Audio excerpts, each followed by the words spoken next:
Well, good afternoon, CPAC.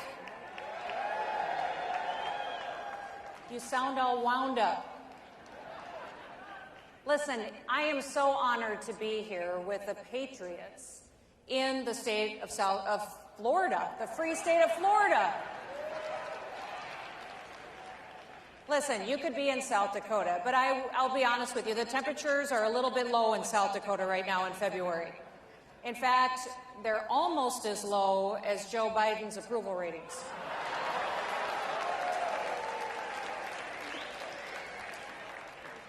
Now listen, in all seriousness, let me start by saying this. Our hearts and our prayers are with the people of Ukraine.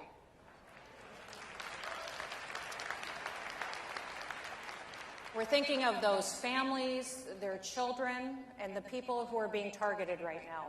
The hell of war has come to their country.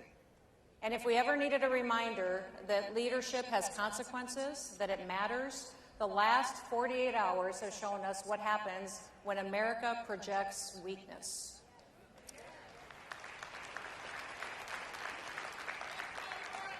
That is exactly what President Biden has done.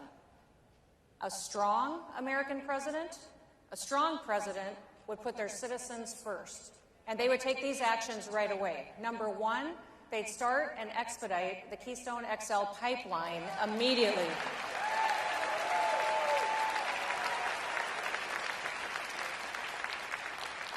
They'd reopen our federal lands for drilling and oil and natural gas exploration. They'd revoke the bans on oil and gas leases on the Outer Continental Shelf. They would sign an executive order to cut all the regulations on domestic energy production and its transport to American and European markets. They would immediately, a strong American president would work with European allies and partners to replace their supply of Russian oil supplies with American energy. And they would hit Putin right where it actually hurts by enacting heavy sanctions on the Russian energy sector. They'd lead NATO and other Western allies to cut Russia off from the Western economy, banking, financial systems, including SWIFT. If Joe Biden can't, or if he won't do these things, then he should resign.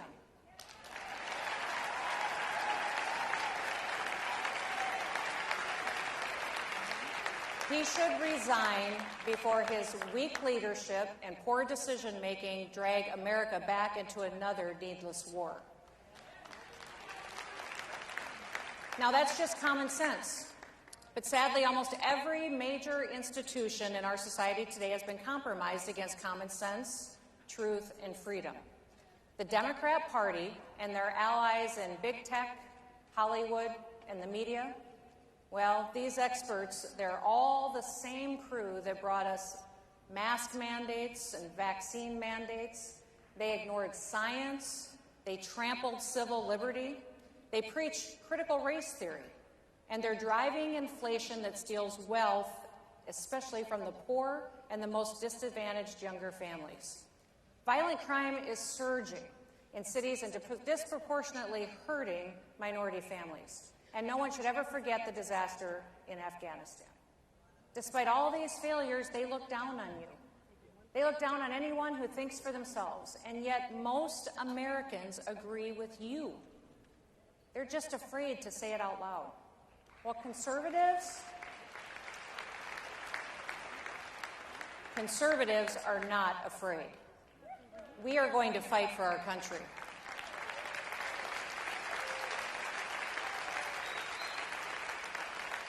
Now, we are not the first generation to face such a pivotal time. And that's why today I want to look at America, and I want to look at where we've been, where we are, and where we're going. First, where we've been. As conservatives, what do we want to conserve? What do we want to save and keep for our kids and our grandkids? We are saving and keeping the greatest country in human history.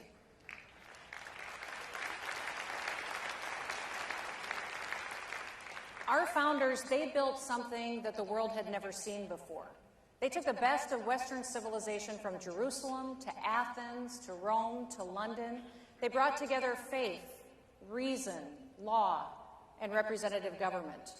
And in Philadelphia in 1787, they put all of that together to craft the Constitution of the United States of America.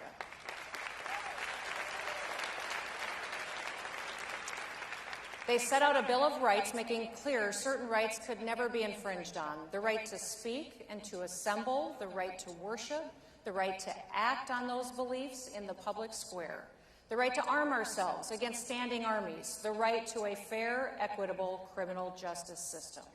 They acknowledged that our rights come from the Creator, and free people honor their Creator when they exercise those rights to govern themselves wisely. And the founders spelled out exactly where the government gets its power: the people.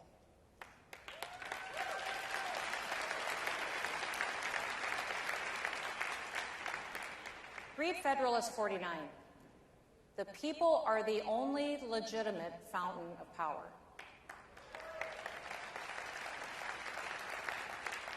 Sadly, today in 2022, every one of those rights is under attack. The American people are being coerced. When the National School Board Association works with the White House to get the FBI to identify parents as domestic terrorists for opposing critical race theory in their kids' schools, you've got big problems. If you haven't read up on the special counsel probe of the FBI investigation into President Trump's campaign, here is the Cliff Notes version. President Trump was right. The Clintons spied on him.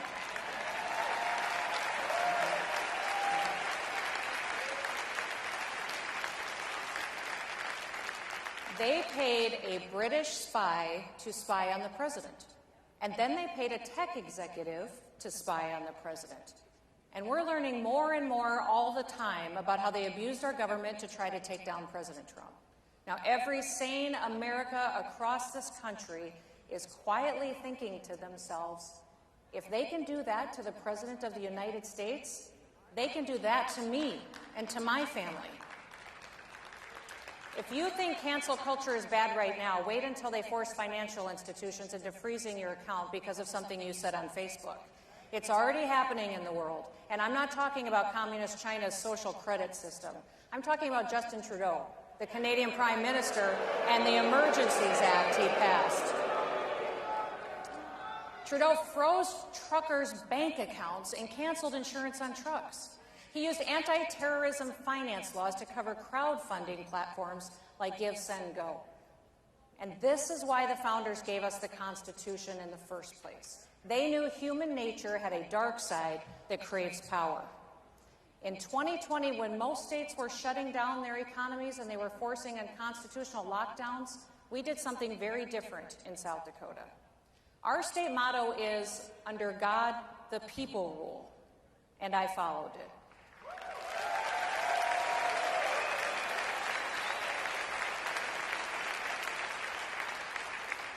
As governor, I believe that the best way to fight a danger in our country was through an informed and free American people who made decisions for themselves. I refused to use unconstitutional powers. We never issued mask mandates. We didn't mandate vaccines. We never kept anybody from going to church, and we kept kids in the classroom.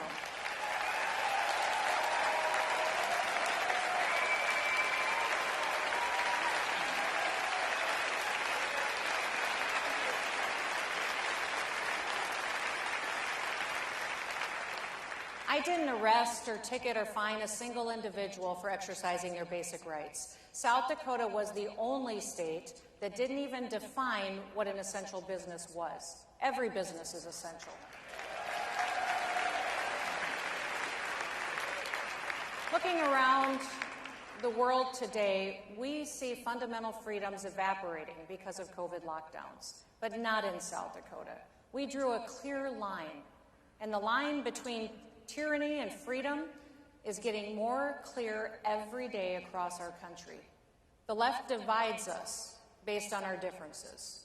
Conservatives, we unite around our shared values.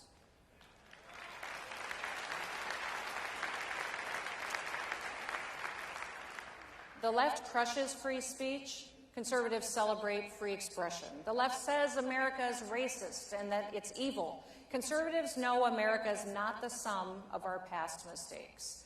The left says only an elite class of so-called experts is smart enough to solve our problems. But conservatives know that everyone can contribute and that experts are often the last group who should be put in charge.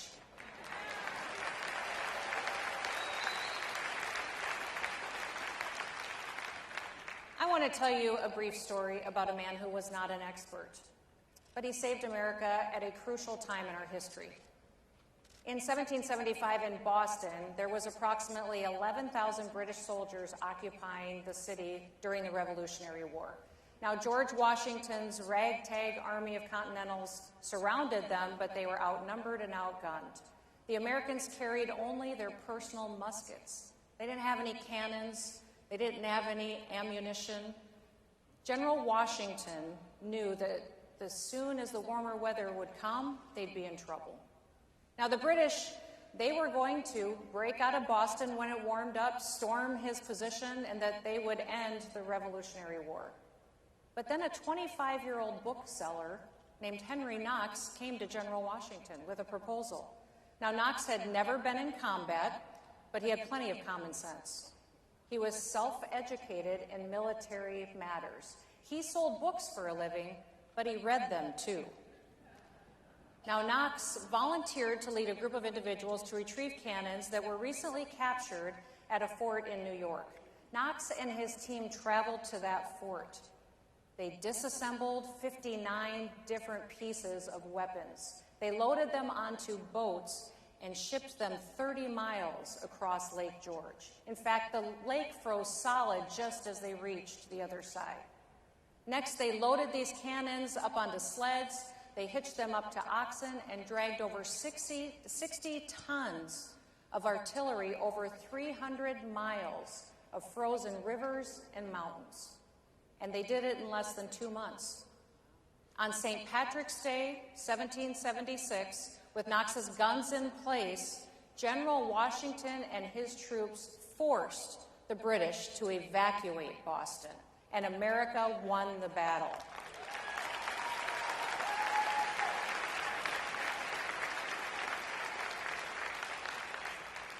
Now that's tough.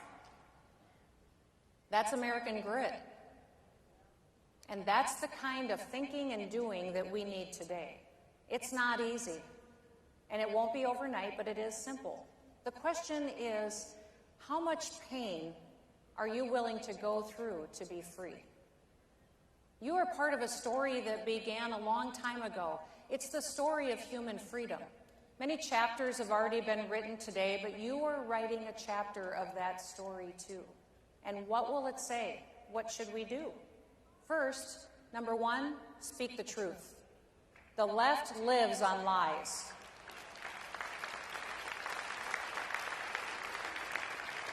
It's part of their power to frighten people into falling in line. Take that power away. No one in this room is afraid to speak the truth, but we all know people in our lives who are. So I need you to encourage them, strengthen them. Let them know that they are not alone in thinking that. Remind them that there is a reality and a truth still in this world. We can know it and we can live by it. It sets us free and it makes us happy. Second, never give up. We won on mask mandates because people got involved in their communities. And we are going to win on life, first at the Supreme Court and then also in the states.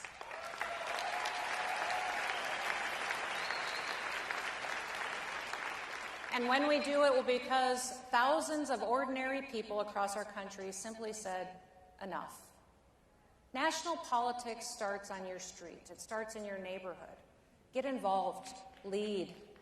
Find the best fighter that you can and have their back in the trenches. That's the beauty of federalism. Remember what we are fighting to conserve. When I served in Congress, I'd often walk past the National Archives, and there's an inscription on the outside of the building that says this: "The glory and romance of our history are here preserved in the chronicles of those who conceived and built the structure of our nation. Think about those words. Glory, romance. The left never talks about such things. They don't even know what they are. We should talk about them more. There is an old strength to our national character. We have it as Americans. Remembering the strength and calling it forth once again, that is our calling. It is our duty. We have inherited the greatest legacy of freedom in human history, and we have to fight to hold on to it. And we have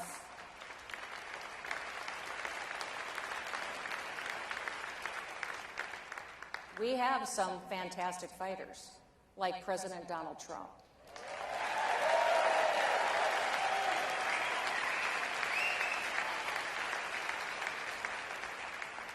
But he's not alone. The American people are on our side. We will win if we remember what we are conserving, if we keep relentlessly focused on defending freedom, and if we never give up. Thank you so much today for allowing me to be with you. May God bless you, and may God bless the United States of America.